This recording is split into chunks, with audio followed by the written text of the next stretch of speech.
रहती हैं और साथ साथ इतना समय हम दिए रहते हैं और इधर पेपर के टाइम पर, और वो भी उस वक्त पता चलता है कि कल हमें पेपर देने जाना है और आज पता चलता है कि पेपर लीक हो गया। आप जब अगर बात करते हैं कि कोई पेपर लीक हो रहा हो 30-35 लाख रुपए, तो कोई समान वर्ग का तो इंसान दे नहीं सकता उसे। कैसे पॉसिबल है कि एक ही कोचिंग से 6 बच्चे निकल जाएं? जो लोग एडमिनिस्ट्रेशन बैठे हुए हैं, जो लोग सरकार में बैठे हुए हैं, उनको सब कुछ पता होता है कि पेपर कब कहाँ से कैसे लीक हो रहा है। नमस्कार, स्वागत है आप सभी का विंध्य फर्स्ट में। और आप देखना शुरू कर चुके हैं विंध्य फर्स्ट। और आज हम बात करेंगे एनटीए यानी नेशनल टेस्टिंग एजेंसी, लेकिन लोग इसे नॉन टेस्टिंग एजेंसी के नाम से भी जानने लगे, क्योंकि कई सारे हाल ही में ऐसे एग्जाम हुए हैं जिस पर से लोगों का भरोसा उठ रहा है, वो चाहे नीट का एग्जाम हो या यूजीसी नेट का। हम लोगों से बात करेंगे और जानेंगे कि आखिर ये गलतियां क्यों हो रही हैं, क्यों सरकार कोई बड़ा फैसला नहीं ले पा रही है, और इसके पीछे जो शिक्षा माफिया काम कर रहा है वो कौन है जो अभी सरकार की गिरफ्त से दूर हैं। क्या नाम है आपका? अभय। एनटीए ने अभी 2 बड़े एग्जाम करवाए, नीट का करवाया, यूजीसी नेट का करवाया। क्या निकल के आया इससे, आप क्या समझ पा रहे हैं? देखिए, जो पूरा एग्ज़ाम हुआ है इसमें तो पहली बात ये है कि जो बच्चों को नंबर मिले वो गलत मिले हैं, और इसके लिए कई लोग प्रयास भी कर रहे हैं, सुप्रीम कोर्ट भी गए हैं बहुत लोग, ठीक है। बट दिक्कत इस चीज़ की है कि एग्ज़ाम से ज़्यादा जो एग्ज़ाम का कराने सिस्टम है उस पर सवाल खड़े होते हैं, क्योंकि देश भर के बच्चे, चाहे वो नीट का एग्ज़ाम हो, नेट का एग्ज़ाम हो, कोई भी कॉम्पिटेटिव एग्ज़ाम हो, बच्चे मेहनत करते हैं, साल भर अपना टाइम देते हैं, अपना पैसा खर्च करते हैं, उनके पेरेंट्स कैसे कैसे पैसे इकट्ठा करके मेहनत करके पैसे कमाते हैं, और सरकार एक झटके में पेपर लीक करवा के, मैं नहीं कहता किसी ने पर्टिकुलर व्यक्ति ने लीक कराया, लेकिन कहीं ना कहीं सिस्टम में कमी है, तभी तो जाके चीज़ें हो रही हैं।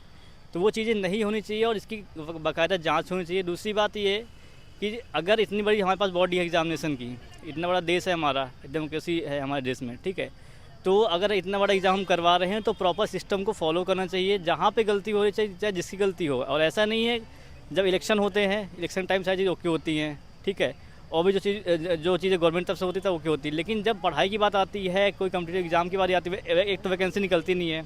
जब वैकेंसी निकलती है तो कई महीनों बाद, कई सालों बाद निकलती है, फिर उसकी हायरिंग जो प्रोसेस होती है कम से कम 6 महीने से 1 साल हो जाती है।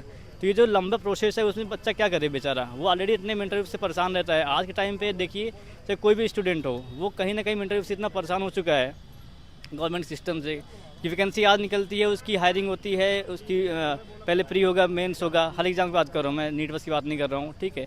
तो अगर नॉर्मल एक एवरेज टाइम देखा जाए कम से कम 6 से 8 महीने टाइम लग जाता है, फिर बाद में पता चलता है कि पेपर लीक हो गया, पेपर कैंसिल हो गया। तो इस दौरान जो बच्चों को मानसिक तकलीफ होती है उसका जिम्मेदार कौन होगा? आप अभी यूजीसी नेट की बात कर रही थी, Yes, क्या आपका एक्सपीरियंस है? सर, अभी मैंने यूजीसी नेट CIR का फॉर्म डाला था और एग्ज़ाम होने वाले थे 18 जून को, लेकिन कुछ समय पहले ही पता चला कि एग्ज़ाम नहीं होंगे। तो सर, हमने बहुत तैयारी की थी, लगभग 6 मंथ पहले से। उसके पहले मैंने फर्स्ट पेपर निकाला था यूजीसी का। तो सर, इतनी उम्मीदें रहती हैं और साथ साथ इतना समय हम दिए रहते हैं, और पता नहीं कितना कुछ घर वाले करते हैं इसके लिए कि बच्चे आगे पढ़ें, कुछ करें, और इधर पेपर के टाइम पर, और वो भी उस वक्त पता चलता है कि कल हमें पेपर देने जाना है और आज पता चलता है कि पेपर लीक हो गया। तो सर, सरकार में तो पूरा मानती हूँ कि सरकार की गलती है, क्योंकि इलेक्शन के टाइम पर इतनी बड़ी बातें करते हैं, और जैसे ही इलेक्शन जीत गया, जो भी मतलब उनका काम हुआ तो फिर हो गया, भूल गए कि मतलब कोई है, या मतलब जनता से तो कोई मतलब रखते ही नहीं है, कोई भी सरकार हो। आपका कुछ इसमें कुछ कहना है नीट को लेके, यूजीसी नेट को लेके? जी डेफिनेटली इसमें फॉल्ट तो गवर्नमेंट एंड ऑफिशियल लेवल पे ही लगती है, क्योंकि इतने बड़े लेवल पे अगर स्कैम हो रहा है तो उसमें जनरली कोई नॉर्मल व्यक्ति तो ये कर नहीं पाएगा। सिस्टम की फॉल्ट है जनरली। इतने बड़े एग्ज़ाम होते हैं, जैसे अभी नेट का एग्ज़ाम इन्होंने कैंसिल कर दिया, पर अभी तक इसका प्रॉपर क्लियरेंस नहीं बताया कि एग्ज़ाम मतलब लीक हुआ तो कहाँ से हुआ, किस लेवल पे हुआ, और मतलब सीधे कैंसिल कर दिया, उसका प्रॉपर अभी तक क्लियरेंस नहीं आई है। और नीट का तो जैसे अभी चल ही रहा है, उस पर जांच चल रही है, बोल रहे हैं कि जांच कंप्लीट होने के बाद उसे कैंसिल होगा या नहीं होगा उस पर बात की जाएगी। पर इनिशियल स्टेज पर तो यही पता चलता है कि उसमें कई सारे ऑफिशियल और बाकी एनटीए जुड़े लोग भी कई सारे इन्वॉल्व रहते हैं, तभी इतने बड़े लेवल पर लीक हो पाता है। क्योंकि नॉर्मली अगर बच्चों के लेवल की इतनी बड़ी बात नहीं रहती है कि वो इतने बड़े लेवल पर कोई भी एग्ज़ाम लीक करा सकें। नीट का रिजल्ट इस बार सरकार या एनटीए 10 दिन पहले घोषित कर देती है, जबकि इसका पहले से पूरा प्रोफार्मा होता है कि कब एग्जाम होगा, कब रिजल्ट आएगा, कब आंसर की आएगी। क्या वजह हो सकती है 10 दिन पहले रिजल्ट घोषित?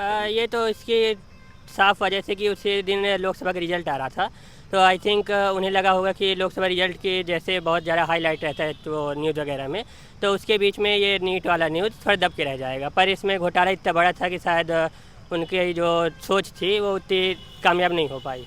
यूजीसी नेट के एग्ज़ाम में भी अभी तक जो है वो ऑनलाइन एग्ज़ाम हो रहा था, लेकिन इस बार वापस से पेन पेपर मोड पे करवाया गया, क्या कारण लगता है आपको? अब ये तो एनटीए बता सकती है, क्योंकि एग्ज़ाम कंडक्ट करने वाली एजेंसी वही है, तो उसकी जैसी व्यवस्था रही होगी। बट एग्ज़ाम चाहे ऑफलाइन हो चाहे ऑनलाइन हो, अगर वो बड़े पैमाने पर लीक हो रहे हैं तो कहीं ना कहीं उनकी ऑफिशियल्स की जिम्मेदारी बनती है। एनटीए लगातार कटघरे में है, कई बार एग्ज़ाम डेट उसकी पोस्टपोन्ड हो जाती है, कई बार उसके रिजल्ट में कुछ धांधली समझ में आती है, क्या लगता है आपको? क्या है, जो रिजल्ट में जो धांधली है वो कहते हैं बड़े स्तर पे पहले से स्टार्ट होती है, जो ज़मीनी स्तर से स्टार्ट नहीं होती। बड़े लोगों का जो क्या है इसमें इन्वॉल्वमेंट है वो बहुत गलत तरीके से है। जैसे कि उन्हें क्या है कि बच्चों का भविष्य नहीं दिख रहा है, उन्हें केवल पैसों का दिख रहा है कि मतलब हमारे जो सहयोगी हैं, हमारे ऊपरी स्तर के लोग हैं वो सिलेक्ट हो। क्योंकि आप जब अगर बात करते हैं कि कोई पेपर लीक हो रहा हो 30-35 लाख रुपए, तो कोई समान वर्ग का तो इंसान दे नहीं सकता उसे। तो वो चाहते हैं कि हमारी वर्ग के लोग ऊपर आए ताकि हम उसी में करप्शन पे करप्शन डालते हैं। लेकिन जो टैलेंट होता है वो कभी भी आपका स्तर के देख के नहीं आता है, वो आता है आपका कहते हैं ज़मीनी स्तर से लेकर ऊपर वाले दिया रहता है। तो लेकिन आप उस पर कहते हैं एनटीए को विचार करना पड़ेगा अपने पूरी ज़मीनी स्तर पे कि आपको इंडिपेंडेंट बॉडी बनाया गया है, तो आपको इतना पावर है कि आप कुछ भी डिसीजन अपने हिसाब से ले सकते हैं। लेकिन आपने जैसा कहा कि वो नॉन ट्रस्टिंग एजेंसी बन गया है। अब अगर हर एग्ज़ाम में अगर आप सुप्रीम कोर्ट को इन्वॉल्व कर रहे हैं तो मतलब यानी आपकी देश की व्यवस्था जो कितनी चरमरा गई इसे समझ में आता है।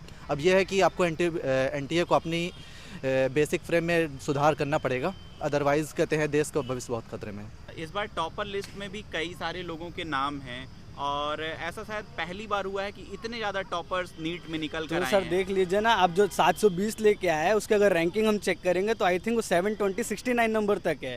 तो अब देख लीजिए, और जो उसके 719 भी आ रहे हैं, बताइए तो अभी क्या ही बोल सकते हैं इतना। क्या नाम है आपका? आदित्य सिंह परिहार। आदित्य, इस बार आपने यूजीसी नेट का एग्ज़ाम दिया और आपको क्यों लगता है कि आपका ये एग्ज़ाम क्यों कैंसिल हुआ होगा? देखिए, एग्ज़ाम कैंसिल होने की 2-4 बड़ी वजह हैं। जैसे सरकार की एक तो बहुत बड़ी लापरवाही, और दूसरी एनटीए जैसी जो नेशनल लेवल की संस्था है उसका जो एग्ज़ाम कराने का जो तरीका, पिछली बार हमेशा नेट ऑनलाइन एग्ज़ाम होता था, इस बार उन्होंने ऑफलाइन मोड पे किया। ये नंबर ऑफ़ स्टूडेंट्स बहुत ज़्यादा होते हैं, तो कहीं ना कहीं एनटीए की एक लापरवाही है ये कि हर एग्ज़ाम एनटीए के थ्रू, जैसे आप देख लीजिए अभी जो नीट का एग्ज़ाम हुआ है 67 बच्चों के फर्स्ट रैंक्स आ गए हैं, ग्रेस मार्क देकर उनको पास किया गया है। तो कहीं ना कहीं ये एनटीए की सर लापरवाही है ये। तो आपका इस बार कैसा एग्ज़ाम था और आपकी क्या प्लानिंग्स थे एग्ज़ाम के बाद की? देखिए सर, एग्ज़ाम तो मेरा काफ़ी अच्छा गया था, बट ये एग्ज़ाम कैंसिल होने से थोड़ा सा एक एज ए स्टूडेंट डिमोटिवेशन तो होता है कि आदमी फ्यूचर के कुछ प्लान होते हैं कि ये एग्ज़ाम क्लियर होगा तो फिर आगे आदमी क्या करेगा। पूरा एक प्लानिंग के तहत, रणनीति के तहत कोई भी स्टूडेंट होता है तो फ्यूचर एग्ज़ाम क्या होंगे, इसके आगे क्या होंगे, असिस्टेंट प्रोफेसर के होंगे कि नहीं होंगे, तो पूरी की पूरी सर रणनीति पे प्रभाव पड़ जाता है अगर एक एग्ज़ाम कैंसिल होने से। तो आपकी क्या प्लानिंग्स थी एग्ज़ाम के बाद और अभी क्या रूटीन है आपका? एग्ज़ाम के बाद सर जैसे अभी हाल फिलहाल में 2-3 स्टेट्स में असिस्टेंट प्रोफेसर की वैकेंसीज आने वाली हैं संभवतः, तो वहाँ मेरा ऐसा था कि अगर मेरा इस बार यूजीसी क्लियर होता है तो अगली बार मैं अपेयर कर जाऊँगा असिस्टेंट प्रोफेसर, तो उस हिसाब से तैयारी फ्यूचर की होती है। लेकिन एग्ज़ाम कैंसिल होने से बहुत दुखद है ये सर। नीट की परीक्षा में इस बार 24 लाख से ज़्यादा विद्यार्थी शामिल हुए थे, वहीं यूजीसी नेट में 9 लाख विद्यार्थियों का एग्जाम कैंसिल होने की वजह से दिल टूटा है। आपको ये वीडियो कैसा लगा आप हमारे कमेंट बॉक्स में जरूर बताइएगा। कैमरा पर्सन राम के साथ मैं Neeraj Tiwari, win the first.